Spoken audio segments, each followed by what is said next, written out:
Vincent van Gogh killed himself. How does a man go from calm to suicidal in 6 weeks? Vincent left this letter. Theo van Gogh. That's Vincent's brother, isn't it? I don't see the point in delivering a dead man's letter. Son. If you had died and there was a letter out there that you had sent to me, I'd want it.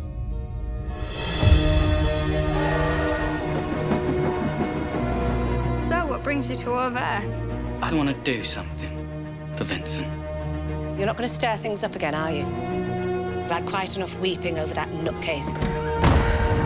His neighbours and the police and the whole town against an ill man. Vincent, what have you done? We all knew something was very wrong. Vincent! If only I could have been one of them.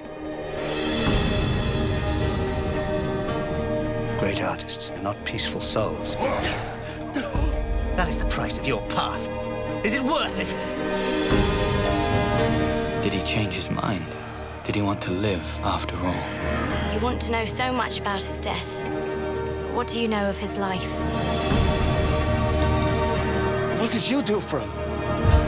I would like to show by my work what this nobody has in his heart. Your loving Vincent.